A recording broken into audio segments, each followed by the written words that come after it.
O ministro Fernando Haddad massacrou o cachorrinho de Bolsonaro, Tarcísio de Freitas, após ele dizer que a culpa dessa taxação de Donald Trump contra o Brasil seria do presidente Lula. O ministro deu a declaração afirmando que Tarcísio errou feio em sua colocação e disse que Tarcísio é candidato a vassalo. Lembrando que o governador bolsonarista atribuiu ao presidente Lula a culpa desse tarifaço de Trump contra o Brasil e afirmou em suas redes sociais que a responsabilidade é de quem governa e que o Lula coloca sua ideologia acima da economia e esse é o resultado. Inclusive, esse posicionamento do Tarcísio está sendo rechaçado por todo mundo, tá? Até pela mídia que puxa o saco dele. Inclusive, eu vou mostrar para vocês a análise que o comentarista da Globo News, o Camarote, fez sobre esse assunto do Tarcísio, desmentindo completamente o governador bolsonarista. Mas antes do vídeo dele, eu vou mostrar para vocês a humilhação épica que o ministro Fernando Haddad deu no cachorrinho de Bolsonaro, Tarcísio de Freitas. Só peço que você já deixe o seu like aqui no vídeo e se inscreva no canal se ainda não é inscrito.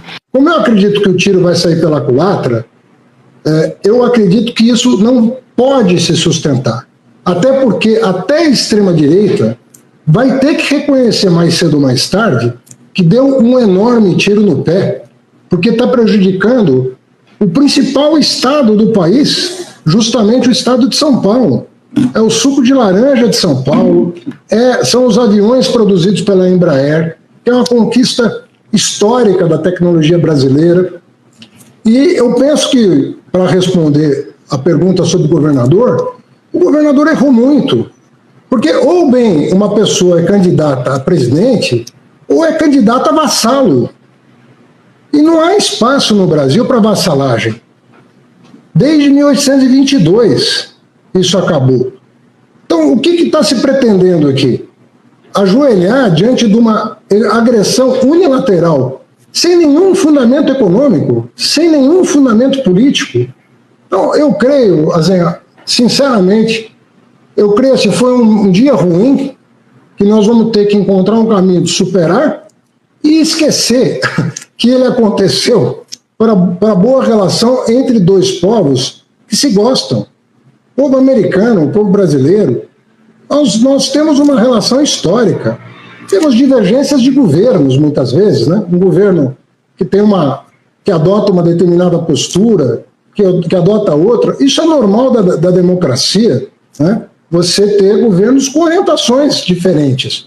Mas você não pode comprometer relação entre estados em função de eventuais divergências, né, que podem e devem ser superadas pela diplomacia brasileira, que está à disposição, desde sempre, do governo americano, para buscar a solução de maior parceria, maior entendimento, como nós sempre fizemos. A extrema-direita brasileira está envolvida no ataque dos Estados Unidos ao Brasil, que ela agora procure corrigir o estrago que fez. O filho do ex-presidente da República, Jair Bolsonaro, nos Estados Unidos, celebrando a decisão tomada e ameaçando o Brasil com novas decisões a partir de 1º de agosto. Então, me parece assim que não se trata nem de impedir uma investigação, a pessoa declaradamente está agindo contra os interesses nacionais.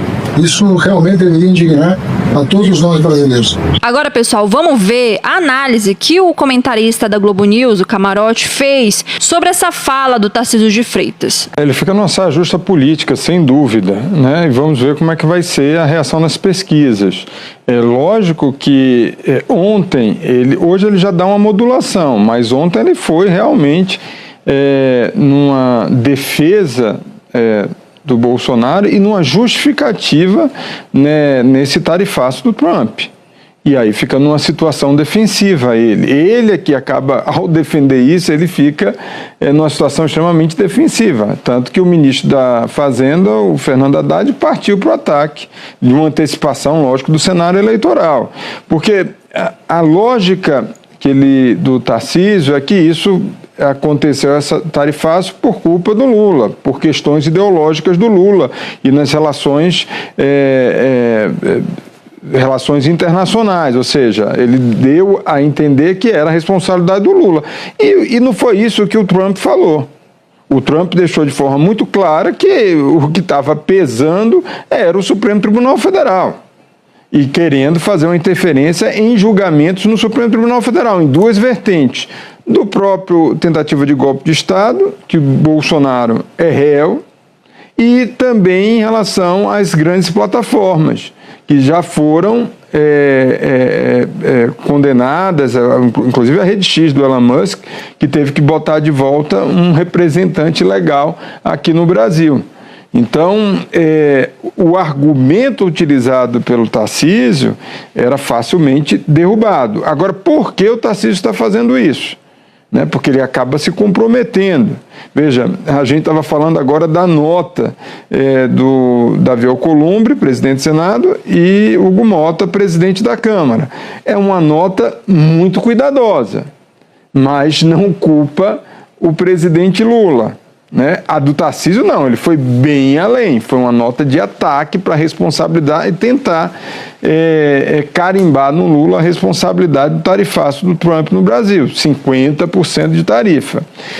Sendo que o setor produtivo de São Paulo está reagindo, está incomodado, não existe uma fala do Tarcísio contra o Trump.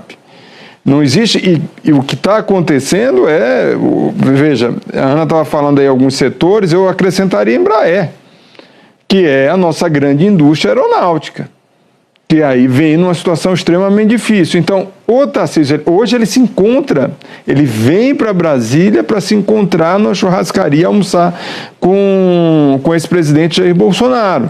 Isso é importante, que é algo que não estava no radar. Mostra o quê? De fato, que existe uma lealdade e existe um movimento político.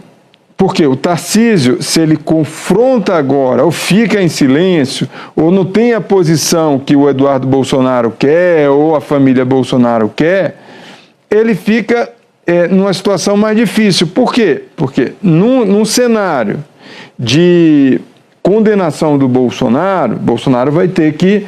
Ele já vai ter, porque ele já é inelegível, vai ter que indicar um candidato, vai ter que apoiar um candidato. O Tarcísio vai ao Palácio, na disputa do Palácio do Planalto, se ele sair do Palácio Bandeirantes para disputar, ele vai ter que ter o apoio do Bolsonaro. Então ele está se colocando como alguém leal ao Bolsonaro. Não sei se o Bolsonaro vai retribuir isso, mas ele está jogando muito alto em algumas questões, nessa especificamente do Trump. Porque não ter uma condenação, ou mais do que isso, tentar mudar o foco, coloca ele numa situação em relação ao próprio eleitorado do Estado de São Paulo, que de alguma forma vai ser muito prejudicado com a manutenção dessa tarifa de 50%. Tralha, eu tenho um bastidor importante, eu posso... um minutinho? Por favor, o tempo está correndo. Um minutinho. Eu estava apurando com ministros da Suprema Corte. Você tem uma investigação em relação ao Eduardo Bolsonaro. E a percepção dentro do Supremo Tribunal Federal, uma investigação por coagir a justiça, justamente no julgamento da tentativa de golpe de Estado. O Eduardo Bolsonaro está lá, já está há muito tempo nos Estados Unidos, tem feito essa articulação e tem essa decisão do Trump do tarifaço, que a carta é muito explícita do Trump. A percepção é que isso é uma espécie de prova explícita nesse inquérito, nessa investigação, e que isso pode complicar e muito a situação jurídica do Eduardo Bolsonaro. Integrantes do Supremo avaliam, inclusive, que ele pode, em última instância, ser condenado. Em condenação de um colegiado, ele fica inelegível para 2026. Então, esse é um cenário que começa a ser trabalhado no Supremo Tribunal Federal.